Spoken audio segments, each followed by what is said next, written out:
Good afternoon, everyone, and welcome to our last Friday forum of the 21-22 school year.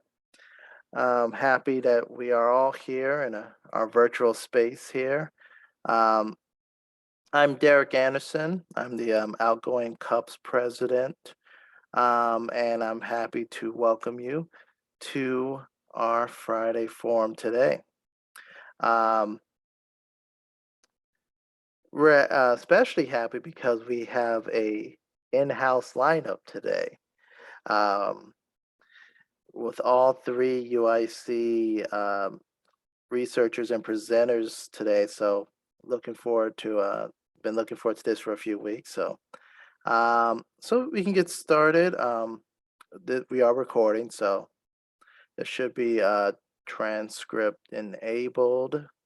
Um, and so yeah, obviously please keep your mics off until the end, and we're going to do questions a Q&A at the end. I'm sure most of us are familiar with that. And there's also a chat function as well. So today we're going to have promoting physical activity through zoning code reform. Our three presenters are all, like I said, affiliated with UIC. First is our CUPPS Vice President. Lindsey Realmuto is a third-year PhD student in the Urban Planning and Policy Department here at UIC. She came to UIC with 10 years of experience working in the public health field with a focus on better understanding the health impacts of the built environment. Her dissertation research will critically assess the health promotion promises of new urbanist type zoning reforms and question whether the adoption of these types of zoning strategies are associated with incidents of gentrification and displacement, potentially increasing health disparities. Lindsey has a master's in public health from George Washington University and a bachelor's degree in Latin American studies from Tulane University. Meg Fredericks is a research and GIS specialist at UIC. She holds a master's in urban planning and policy from UIC and a dual degree in geography and environmental studies from the University of Wisconsin-Madison. Her planning interests include climate change, environmental policy, land use, and geospatial visualization. When she's not making maps, she enjoys biking, rock climbing, and all things crossword puzzles. Henry Siegel is a second-year graduate student at UIC pursuing a master's degree, dual one in urban planning and policy and public health with a specialization in community development. Outside his research assistant position, working on the connection between physical activity and zoning land use with the School of Public Health, he works part-time as the health equity operations lead for the Northwest Center and as a coach at Coalition Strength and Conditioning. Prior to starting his degree, he worked as a HUD certified housing counselor at Lucha. During this time, he's established a deeper way of understanding the way finances, place, living situation, and housing affordability can impact health and well-being. So I'm gonna throw it to Lindsey to begin their work. Thanks.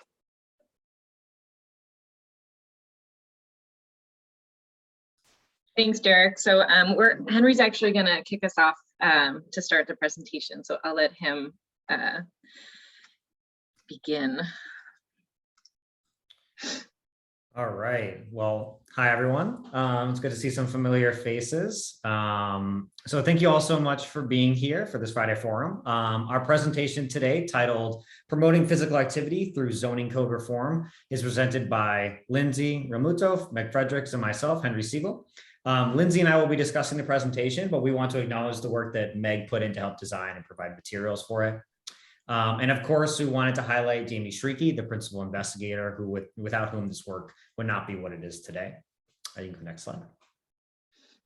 So we'll be covering the following throughout the course of this presentation. We'll start off with a brief overview of the current state of research around the connections between physical activity, overall health and well-being, and zoning and land use.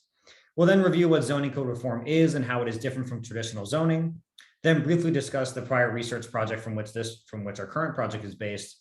And next we'll review the status and results of our current project, and then go over next steps. We'll conclude with acknowledgements and hopefully leave some time for some Q&A. Next slide. So to begin, we wanted to provide an overview of the current state of physical activity along with obesity metrics to give you an understanding of the needs for an intervention, especially in certain regions throughout the country. The first slide provides a map of the prevalence of self-reported physical inactivity. The data is provided by the Behavioral Risk Factor Surveillance System, to which I affectionately refer to as BRFIS. The survey asked, during the past month, other than your regular job, did you participate in any physical activities or exercises such as running, calisthenics, golf, gardening, or walking for exercise?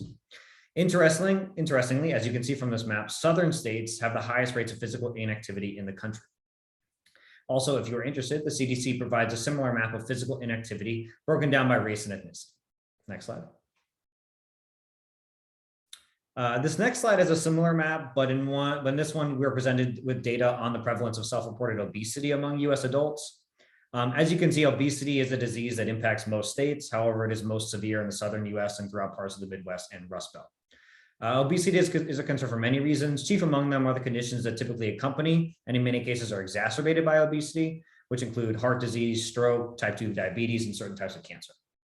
We bring up obesity in this presentation specifically because physical activity has been proven to be a powerful tool to reduce rates of obesity and improve individual health and well-being.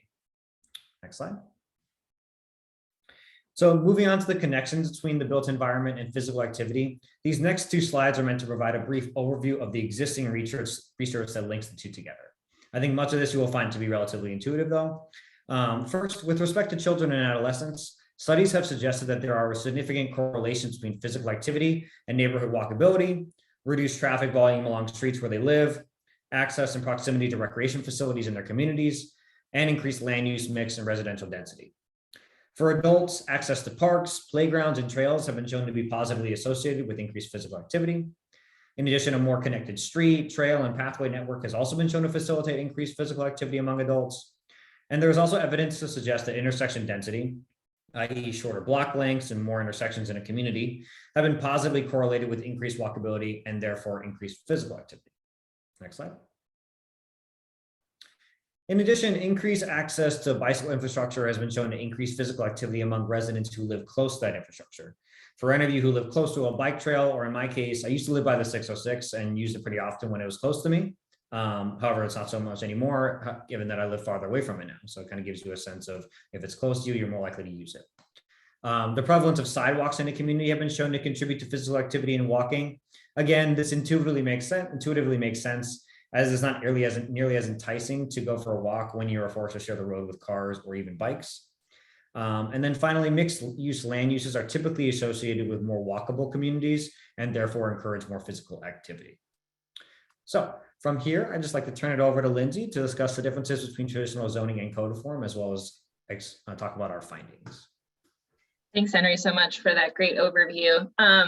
So as many of you on this presentation very well understand, zoning in itself and land use provisions really set the stage for a lot of these built environment factors that Henry talked about, mixed uses, whether sidewalks exist, parks, trails, all of this stuff is oftentimes dictated by land use provisions. And so traditionally in many places, jurisdictions have adopted what's considered Euclidean zoning, which is very much focused on prioritizing separation of uses, as opposed to thinking about these built environment factors. And the highest priority within Euclidean zoning traditionally has really been protecting single family residences from incompatible land uses. And there is a lot packed into that unfortunately we don't have time to go over today, but has really led to very, as many of us know, sprawling suburbs, the fact that it's very automobile oriented, you have to drive everywhere to get to the grocery store, the school, where you work. So these are all things that have sort of been a result of this traditional zoning. Whereas what we refer to within our study as zoning code reform really emphasizes mixed use development, compact urban form, so smaller block sizes and that increased intersection density, and really thinking about pedestrian oriented environments, so sidewalks, pedestrian connectivity. And there isn't, I wouldn't say there's necessarily like a single high priority within code reform, because as I'll show in my next slide, there's sort of different ways that it plays out. But in general, it really, the priority is a more predictable urban form versus separation of uses. And so within our study, we've really focused on these specific types of code reform. And as I kind of go through how we actually have approached our study design, I'll get a little bit into how we collect this data. But these are the different types of code reform that we've called out. New urbanism is sort of the more general term that a lot of people know. And it's based on this principle that many early US cities were much more like a grid street pattern development. So they were more walkable. They all streets were built with sidewalks, or most of them. There were more mixed uses and lots of accessible public spaces. Form-based codes are relatively new, but they're very specific in that they really emphasize built form over land use. And not that they don't address different uses, whether they're permitted or prohibited, but it's much more focused on reinforcing very distinct physical development patterns. So most form-based codes have, instead of saying, oh, like, these are the uses that are allowed or permitted, or spending a lot of time on that, there's a lot more visualizations within the code itself that says this type of building form is allowed here. And here's specific frontages like porches versus awning, or like colonnade type things over the sidewalk. So it's really much more focused on that urban streetscape. And many of them also include very specific street design standards based on traffic flow. The Transect is another, I think, more recent code reform type zoning that divides jurisdictions into different built forms. And I'll actually use that as an example next. So I'm not going to go into that. Smart code is a template that jurisdictions can actually apply to their own. So it's just like they get a template code, and then they can just kind of edit it to make it specific to them. Transit-oriented development, I'm sure many of us are familiar with that, is really about promoting mixed-use, high-density development near transit corridors or stations. Pedestrian-oriented development is sort of sounds similar, but is quite is not necessarily the same. A lot of these zoning strategies really emphasize pedestrian orientation, but this one, at least in our study, we really only count districts or anything that have pedestrian orientation in the title itself. So we have come across districts where it's very much just like, this is a pedestrian oriented commercial district in its title. And so that's actually a very specific one that we look for.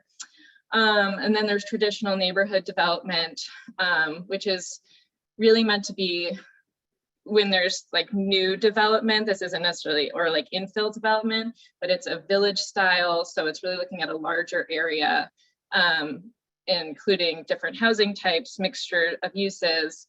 And then there's other components that can kind of get put into it. But usually there's sort of like this center of the village that everything's based off of. And there's lots of a variety of public spaces.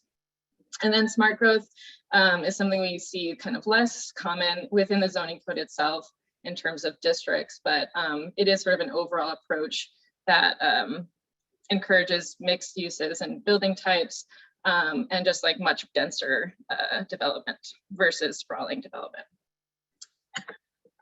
So I just want to kind of give an example of what transect-based zoning is, because I'm not sure that's as commonly understood, but it's something we come across quite frequently in our work. And this is one where, so it's sort of saying like there should be this organic transition between less developed areas to really much more compact urban form.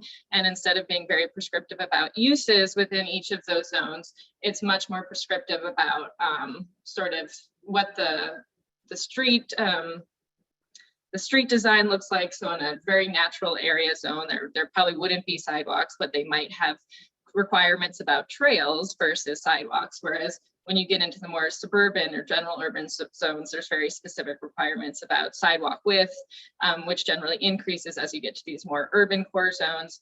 And there's much higher density allowed as you go forth. So just an example of sort of how this is very different from traditional zoning approaches. So in the early, I want to say, Dr. Shariki got her first grant from the National Institute of Health, the National Cancer Institute. I believe it was like 2011, 2012 when she got the grant and started collecting data. But her first study actually included looking at over 4,000 jurisdictions in the US.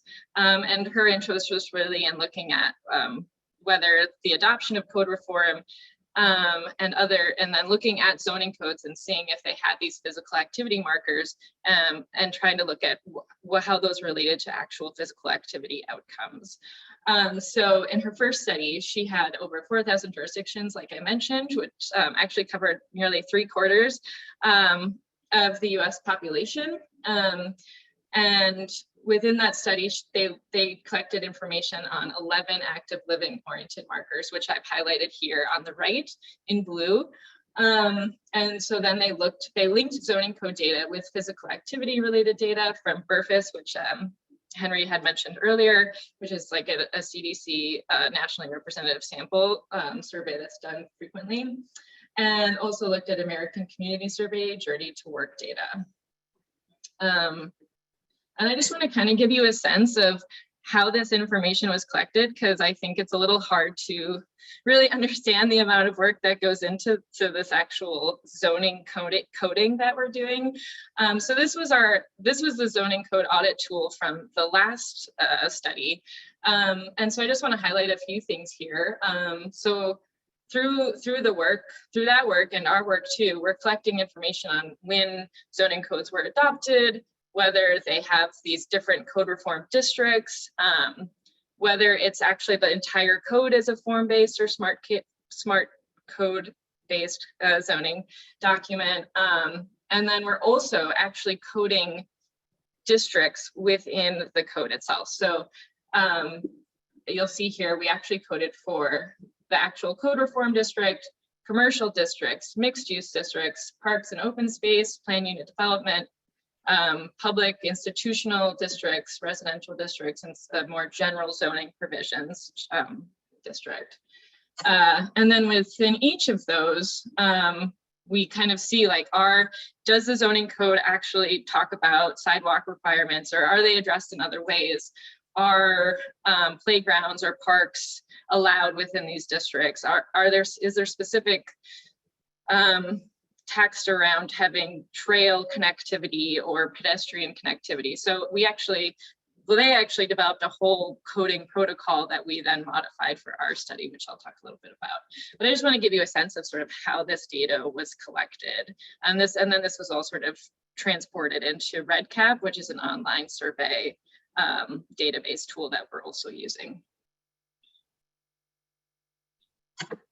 And there was a lot of data that was collected, and there's a whole lot that we could go into in terms of the prior research findings, but this slide just really provides a very high level summary of many of the papers that were actually published from this prior research.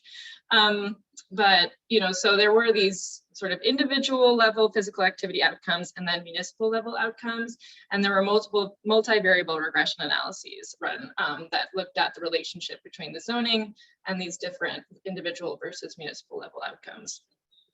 So within that first sample, about 30% had adopted code reform, some type of code reform zoning. And the most prevalent sort of active living oriented zoning markers were active and passive sidewalks, mixed use, and other walkability. And In terms of individual level outcomes, zoning code reform, so the adoption of zoning code reform was associated with a 13% lower probability of adult no leisure time physical activity. So that first map that Henry talked about, that sort of physical inactivity map, that's this health outcome that was assessed. So zoning code reforms were associated with lower physical inactivity, and then zoning elements most associated with actual physical activity included requirements for mixed use, active and passive rec, bike parking, and bike pedestrian trails and paths. And so those were the individual outcomes. And then looking at the municipal level, pedestrian-oriented zoning provisions were associated with increased municipal level rates of active travel to work. Code reform zoning was also associated with reduced median household income and poverty disparities in terms of active travel to work.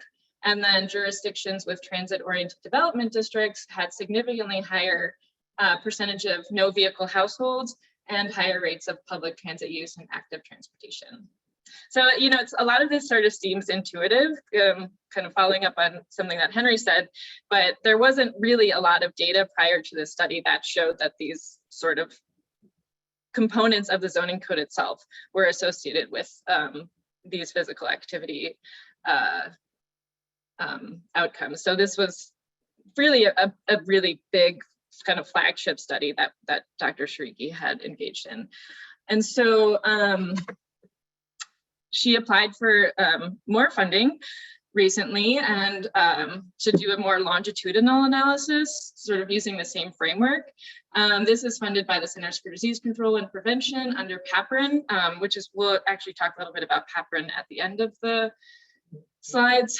And so we're looking between 2010 and 2020. This time our sample isn't quite as big. We're only looking at the most populous 200 US counties, but that still covers about 55% of the US population. And so we're going to be examining changes in adult recreational walking and sedentary behaviors, so looking at that BRFIS data again, active travel to work. And so kind of an exciting add-on is we're also going to be looking at pedestrian fatality information and data, which wasn't previously measured. So we've made some updates, not just in terms of the outcomes we're looking at, but based on some lessons learned last time, we've made some updates to the information that we're collecting for this round of study. So in terms of physical activity markers, we've added 2 onto the 11 that were previously coded for. So we're also collecting information on the whether plazas are addressed. Plazas seem to be very common in a lot of new code reform based on sort of my own extensive experience doing coding for this. They're very often mentioned in terms of being like pedestrian-oriented spaces. And a lot of districts that aren't transit-oriented development might also reference access to public transportation. So we wanted to be able to capture that, which is why we added that. We also changed up the different district categories that we're coding under. So we still have our code reform, but this time we broke out transit-oriented development districts into its own separate district because it ended up, a lot of that data ended up sort of getting folded into, or we couldn't necessarily distinguish TOD from a form-based district if one jurisdiction had 2 of them. So in order to really look at some more of that active transportation to work or active travel to work, we wanted to have more specific information for TOD districts. Otherwise, we got rid of the institutional district in terms of our coding, and then we broke out single family versus multifamily development. And this was something that I was sort of very interested in terms of whether jurisdictions actually allow multifamily and whether there's differences in sort of what the built environment might look like between single family and multifamily districts. And then we also added a separate category for subdivision regulations, which weren't coded last time. So gave ourselves more work to do, I guess. In addition to that, we're coding for a number of new things completely. In terms of incentives, we're collecting information on whether there are tax exemptions for multi-unit buildings, whether there's density incentives for a number of different built environment features. There's a lot of incentives in zoning codes for like green building practices. That's not something we're trying to capture here. So any other sort of incentives that gets captured under that third bullet really has to be focused on sort of physical activity or housing. And we're also capturing whether there's any reduced, eliminated off-street parking requirements. With the idea being that requiring off-street parking is very much, well, in my opinion, is very much encouraging people to use automobiles more. And we're also collecting quite a decent amount of information on housing in a few different domains. So in terms of exclusionary housing, we're capturing whether the multifamily residential is even allowed. And we're doing that through that extra district coded, but also through some other variables. So if there is no multifamily district in a jurisdiction, we're sort of capturing whether it's conditionally allowed in other districts, like a mixed use district, or maybe even within a single family district, they'll allow it, but only under conditional circumstances. So we're trying to capture sort of what that looks like. We're also capturing whether minimum lot size or minimum building size requirements are in the zoning code, whether accessory dwelling units are allowed, whether manufactured housing is allowed, and then whether there's actually inclusionary or affordable housing provisions, and some specific information tied to that that you can see here. So we've really expanded the scope of this study to not only be looking at physical activity, but also be looking at sort of this idea of affordable housing and how that gets written into the zoning code, which is something that the CDC has expressed a lot of interest in knowing more about. Cool, so sort of this is the exciting part for us, because at least for Meg and I, we've been spending, I think, the last 2 years, almost 2 years, collecting data from different jurisdictions across the country. And so thus far, we've coded nearly 1,600 jurisdictions, which covers about 45% of the US population. And all of these preliminary findings are like very, very preliminary and recent. So we're excited to be sharing them here today. And so what we found is that there's actually been a number of additional jurisdictions that have adopted code reform since 2010. So it's something that's sort of gaining in popularity across the US. So in this sample of 1,596 jurisdictions, about 30% of jurisdictions have adopted code reform. In 2010, among the sample, it was only 20%. And Meg put together this really great map that sort of shows in 2010, Florida and Texas and California have been sort of national leaders in adoption of code reform. And so you see that in 2010, and you see that kind of continued through 2020, but you also see these new hotspots showing up, Illinois being one of them, Washington State, and Pennsylvania. So, and I just want to make a note that this isn't like a nationally representative sample. We haven't necessarily gotten to all states in our coding here. So I just want to make a note that, again, this is very preliminary and is not necessarily representative of all states and their zoning codes, because just by the nature, when we've been coding, we start with the most populous counties and we're sort of moving backwards from there. So we haven't gotten to the latter half of those populous counties.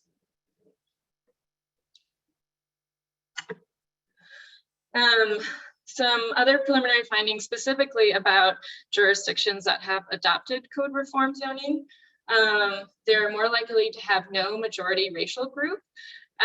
So for example, Chicago would be a perfect example of a city that has no majority racial group. We're 30% white, 30% black, more, I mean, that's a little bit changing, and around 30% Hispanic. So again, this is looking at the larger jurisdiction city level. It doesn't speak to other issues around racial or ethnic segregation, but that's sort of just general demographic information. Also, jurisdictions that have a greater percentage of households with no vehicle are significantly more likely to adopt code reform. They're more likely to be urban jurisdictions and younger. They are less likely to have high poverty rates, although this has not been significant, and less likely to be majority Black or Hispanic. And that's only like significant in terms of majority Hispanic jurisdictions. And then this is just the table at the bottom here just shows, as a follow-up to that map, the prevalence by region in 2020 of code reform adoption. So the South is still very much sort of a leader in code reform adoption, with Texas and Florida being the primary states that are, a lot of jurisdictions have adopted that. But it's starting to even out a little bit in terms of that distribution, in terms of larger geographies. So this, I know there's a lot of numbers here, and so I am going to go through this in more detail, but there's a few big takeaways that I want to sort of draw your eye to in these tables. So what we have here is non-code reform districts versus code reform districts and the prevalence of these physical activity markers within them. And so I think the big thing that stuck out to me when I was putting this together, number one, is that between 2010 and 2020, we've seen quite an increase in prevalence of physical activity markers, both within non-code reform districts and within code reform districts. So we've really seen zoning codes, I don't know if you want to say step up their game, but have like included significantly more pedestrian oriented zoning provisions, even outside of code reform districts. And I think just anecdotally, I think a lot more places have adopted mixed use districts or have adopted more general provisions within the zoning code itself that incorporate some of this type of language. So that's one thing. The other big thing I want to point out is that within just one code reform district, oftentimes there's the prevalence of these physical activity markers is almost the same as like all other districts coded within the zoning code. So I say that to highlight that code reform districts really do tend to incorporate a lot of this physical activity language, and it's like sort of inherently embedded in it. The things that stick out the most, you know, in terms of high prevalence, again, is just the sidewalks being addressed. Bike pedestrian trails are often addressed. I think for us, are things that I thought was most interesting, bike parking, even in non-code reform districts, seems to have increased quite a bit between 2010 and 2020. Street connectivity language, bike pedestrian connectivity language. So a lot of these have taken some pretty big jumps between 2010 and 2020.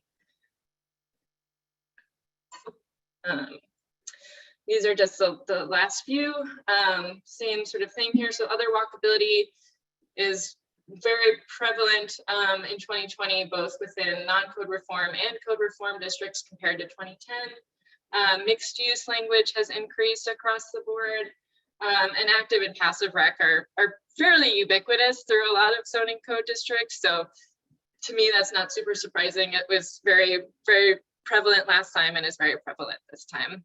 And so again, active recreation are things like having specific language about playgrounds being allowed, athletic fields being allowed, not commercial recreation. I just want to make that distinction. And then passive recreation is more associated with language around just open space and parks, or yeah, we use fairly specific definitions within our protocol to make those distinctions. And then lastly, in terms of our preliminary findings, are some of the housing data that we've discovered thus far is that about a third of jurisdictions have some type of inclusionary or affordable housing provisions. And I think that sounds really high. You're like, wow, a lot of jurisdictions must be passing affordable housing. And I just want to temper that excitement, unfortunately, with the reality that California is very heavily represented in our sample because it has some of the highest very high population counties in the US, and California has a state law that sort of requires jurisdictions to include some sort of affordable housing provisions. So a lot of times we see California jurisdictions adopting these. New Jersey also has state laws around that. So we have a few big states that have actually implemented this, where you see that following through at the local level. Not to say that other states aren't doing it, and we're going to uncover a little bit more of that as we move forward in our analyses, but I just wanted to highlight that. So of the 34% that have actually passed or have included some sort of affordable housing provisions, about half actually require affordable housing units, whereas a little bit less than that only encourage it. And oftentimes when we talk about encouraging affordable housing, what we're really capturing is that they offer some sort of density incentive for affordable units. In a very small percentage of cases, there's language about requiring and encouraging. And so this might be a circumstance where they have requirements for development over a certain threshold of units, and then anything underneath that, they strongly encourage, or there might be only specific geographies that require it versus encourage it. So that's what we were trying to capture. And then in 2%, there just wasn't any specific language about it, whether it was required or encouraged. Sort of unsurprisingly, 94% of these affordable housing provisions specify that housing units are tied to area median income. So oftentimes they target it at like 60% median area median income households, or 40%. 7% were identified as being targeted for low income seniors or elderly, and 4% for city workers. I just want to point out this adds up to more than 100% because there are jurisdictions that actually include provisions that might reference low income seniors and area median income and or city workers. And so it's not necessarily unusual for them to call out different ones. And then lastly, in terms of accessory dwelling units, about 38% of single family residential districts that we have coded have addressed accessory dwelling units.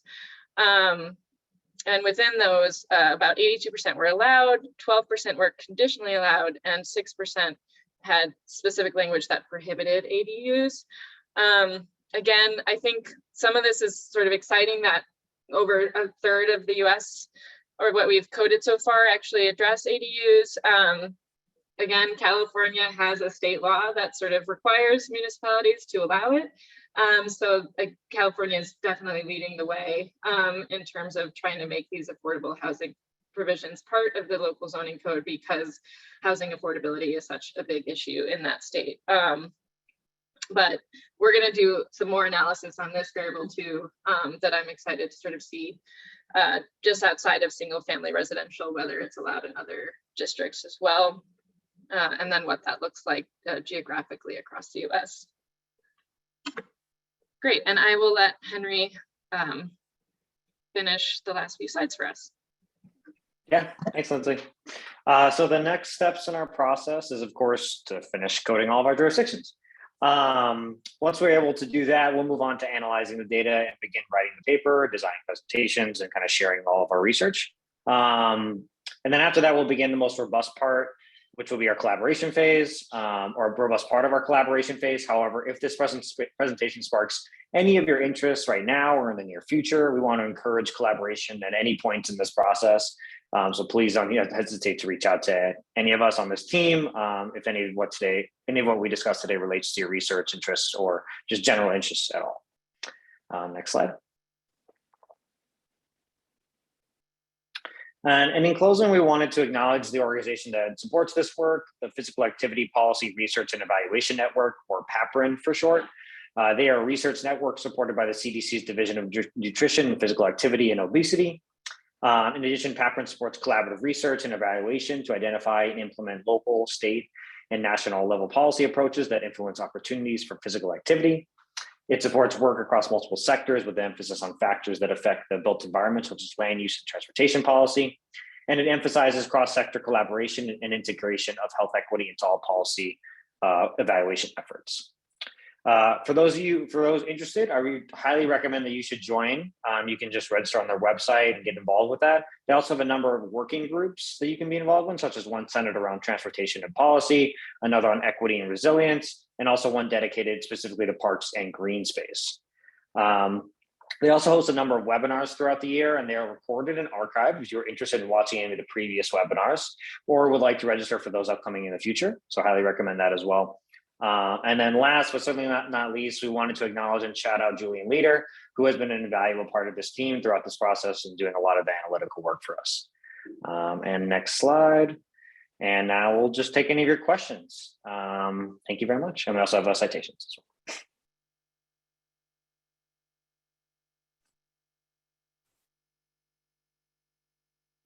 Great, thank you so much. That was an amazing presentation. I see the clapping emoji, so I think everyone's enjoying it. While people gather their thoughts, feel free to either use the hand feature, or use the chat. I was going to ask a quick question, and I see Kurt and Amy. My quick question is, are you, I know the 2020 data is probably, I don't know how influenced by the pandemic that is. So I want to know, we saw during the early part of the lockdowns, a lot more pedestrianization of streets here in Chicago and all over, probably all over the world. Do you think that trend is gonna kind of accelerate what you're seeing in your research, or was that just a brief fad because of a very specific COVID incident? Yeah, that's a really good question, Derek, and that's something I've thought about separately. But I don't. So we, when we're coding, we essentially are trying to capture things that were in effect as of January 1st, 2020. Any zoning code that was readopted after that, we actually reach out to that jurisdiction and ask if we can get a copy prior to that. So we do have this very specific temporal space that we're looking in. And they did something similar the last time around, where they really were only coding provisions that were like legal as of 2010. So I'm not sure if, even if a jurisdiction did pass something within their zoning code that allowed, this sort of shared street space that happened during COVID, that I don't necessarily know if we would capture that. And I think just from like Chicago as an example, like I don't think any of that was codified. It was more like the Chicago Department of Transportation, like closing off our street. So because it was also temporary, I'm not sure a lot of that was actually codified within the zoning code in terms of changing that. That being said, it would be an interesting thing, like, giving Jamie something more to do in 10 years is to see if there was any sort of response to that in terms of allowing like shared open streets to become something that's more prevalent. But it's certainly not something that I have seen. I have seen COVID related stuff in zoning codes, a lot of it, but more often than not, I see it in relation to allowing commercial businesses to be using sidewalk space for outdoor seating. But I actually haven't, that's only come up a handful of times. Right. Do my other presenters want to add anything to that?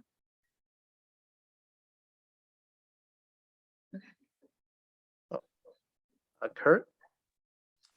Yeah, let me just say, first, what a great presentation, really nicely done. And it was very interesting to hear updates on this study over the years. So thank you very, very much. A couple of questions. One is about agriculture and food production, urban agriculture. And I'm just wondering if this study has considered incorporating or sort of toyed with measuring agricultural zoning reforms in urban areas. They certainly might have an impact on health in terms of nutrition, but I'm really thinking about their potential linkage to to active living and work. So working on a small farm, working in a community garden, that kind of thing. Yeah, thank you for that, Kurt. I mean, the short answer is no, and because, I think the focus was really, particularly in the first round, like looking at physical activity markers that the evidence base really gave us an indication would be connected to physical activity or physical inactivity. And not that I disagree with you that it has these connections, but I'm not sure it was necessarily considered. But I think it's a really interesting idea, because I certainly come across provisions quite frequently about whether community gardens are allowed, whether farm animals are allowed within, especially residential districts or anything like that. So I think there's probably an interesting study there, but unfortunately, with the amount of data that we've been collecting, that was not something that was considered as part of our, but I will definitely bring that up to Jamie, because I think that would be of interest to her too.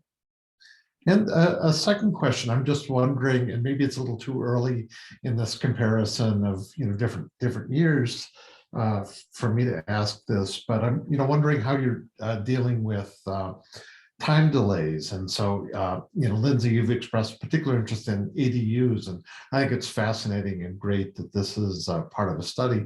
But of course, so many cities have just implemented, changes in ADU, reducing areas, and really in large cities, Minneapolis and others, allowing for ADUs, but housing is sticky, and it takes a while for any kind of actual changes to occur. And I'm just wondering, sort of methodologically, how your group is dealing with this difference between what the actual code says and what the actual land uses are. Yeah, no, that's a really good point. We didn't capture adoption date for ADU specific language, but we are capturing adoption date for inclusionary housing, the inclusionary housing provisions.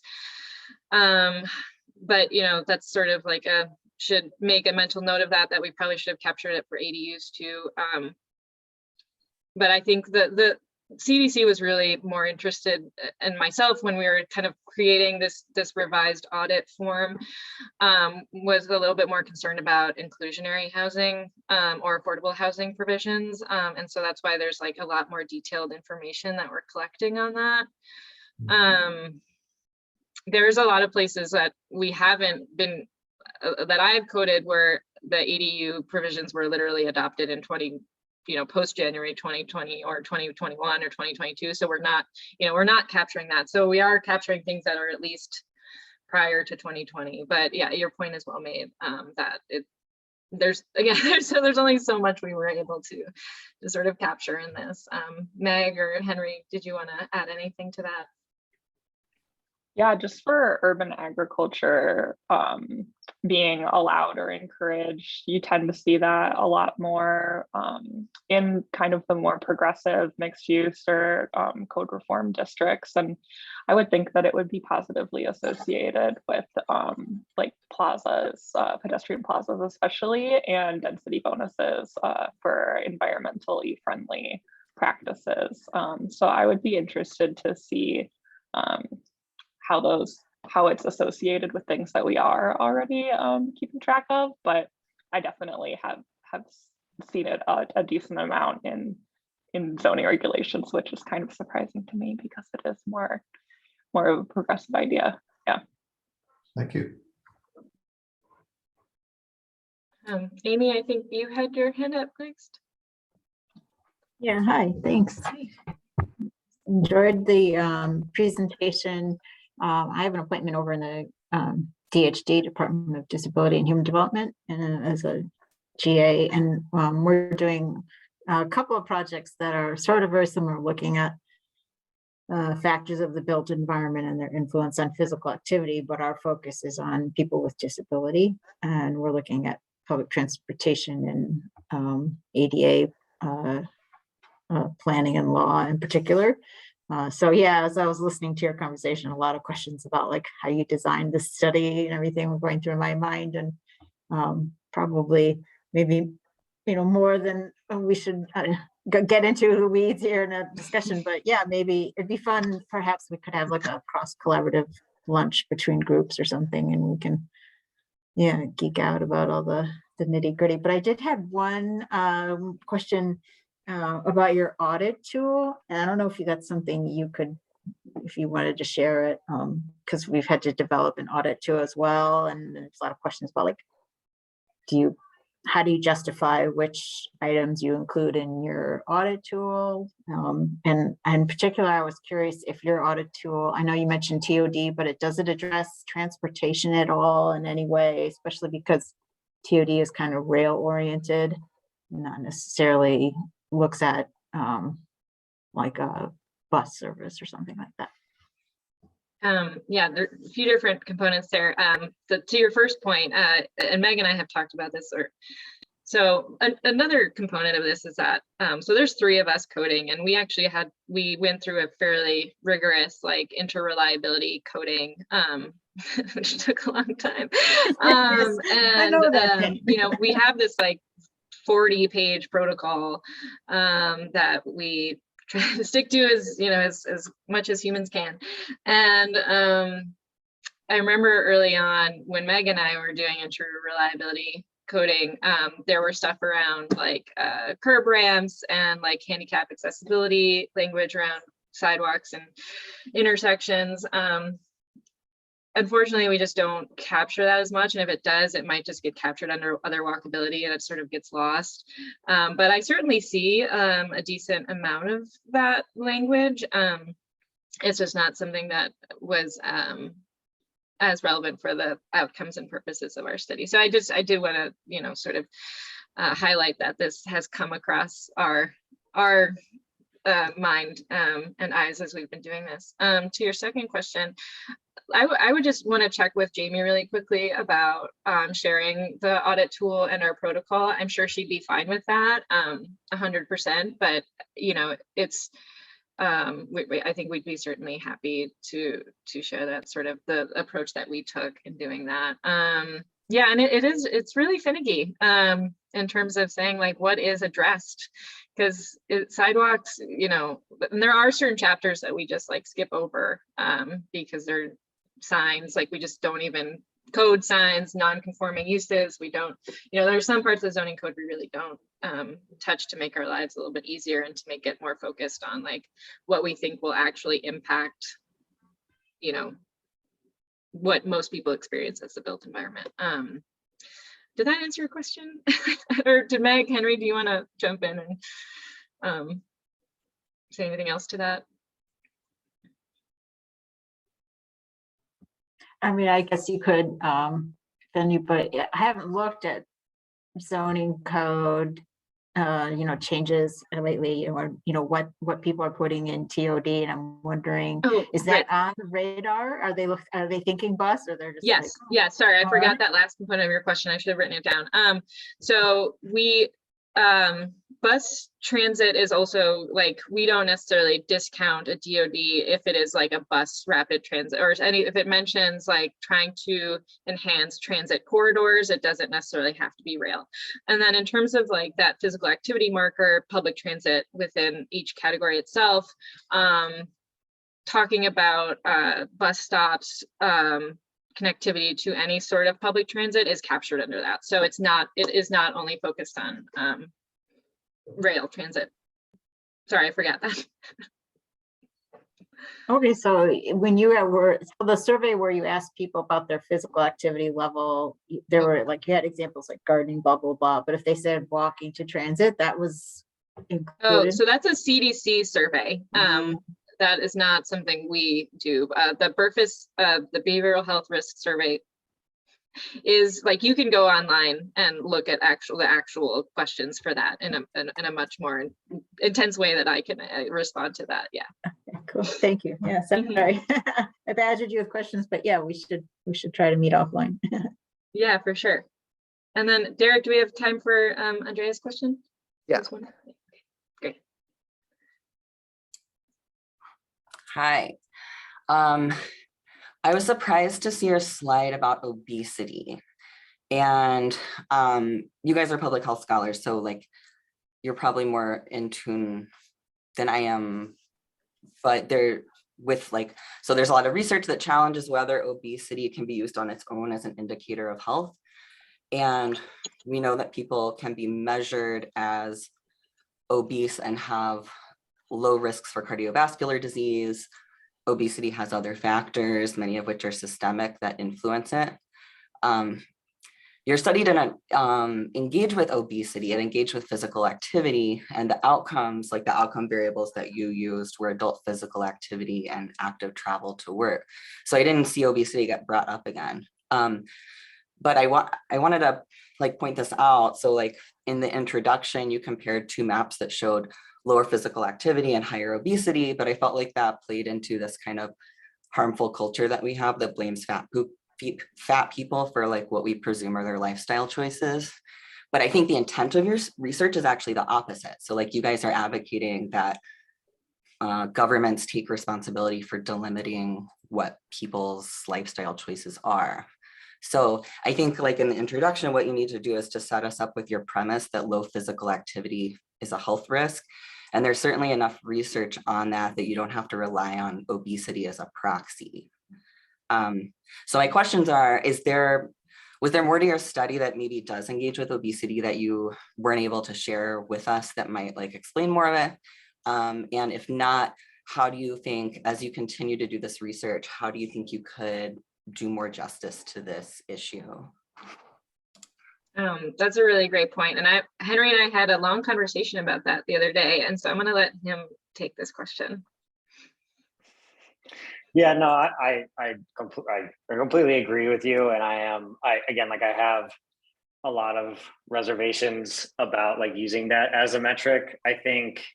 And I don't think we're married to the fact of it being in there. I think it was just, it was an addition that I think showcase. I mean, unfortunately, I think there's a lot of data that uses BMI as a metric for like analyzing the health of individuals, and that metric is obviously flawed for a myriad of reasons, particularly racist reasons. And so I think I completely agree that I think we could use a different metric entirely, and that's kind of why I tried to highlight that obesity does have some links to other types of health conditions, which I typically prefer to look at anyway, more underlying conditions as opposed to things that are just related to weight.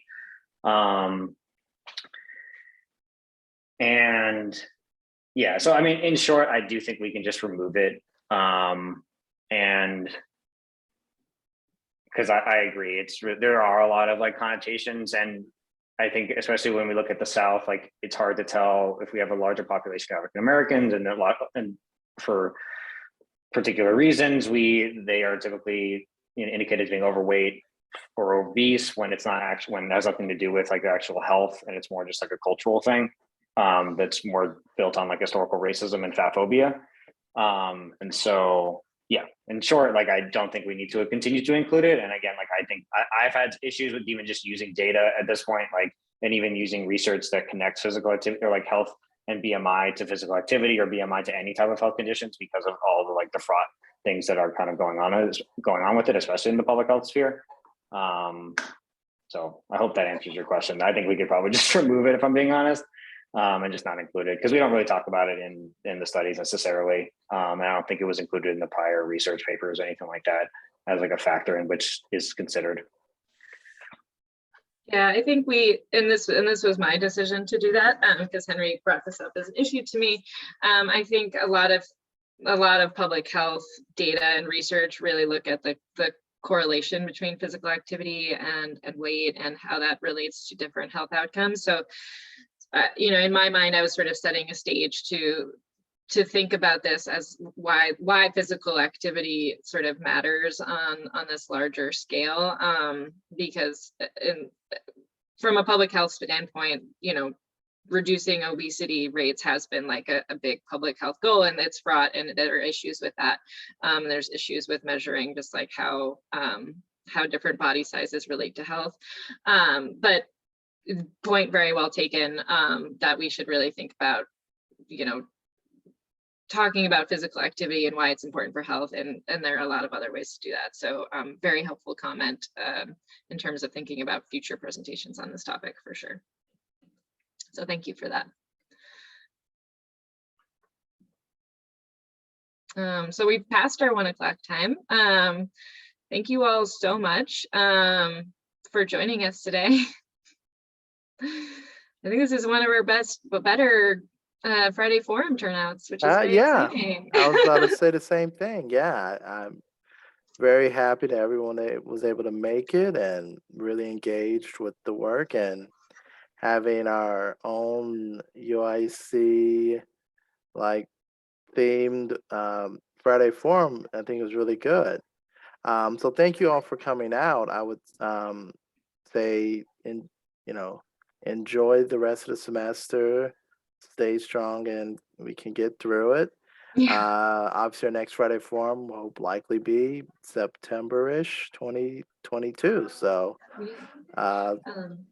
I wanted to just reinforce something that Henry said earlier too, where it's like we have this huge data set now, like we're collecting so much information.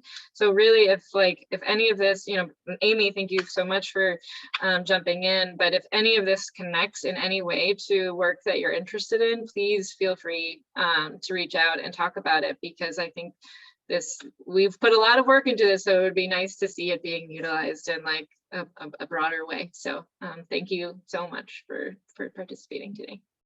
Any and all zoning code related questions, like between the three of us, we have genuinely read thousands of zoning codes. So if you have questions about patterns or you want to look for anything, just like pick any of our brains and we could tell you, some observations that we've made. I just wanted to add, I really like the fact that it's work that's going on, among all of you. And when Friday Forums were created many, many, many years ago, it really was all about the work that folks were doing in the department, on campus. And I really like also the fact that it's been extended to bring in, some excellent speakers. But I think in doing that, we left behind such an important mechanism for sharing what's going on, for thinking about one another's work, for helping, for critiquing. And I'm glad you're bringing back to this tradition. And this is very, very good and useful. Thank you. Well, thanks everyone. I'm going to turn off the recording. Have a good one. Okay.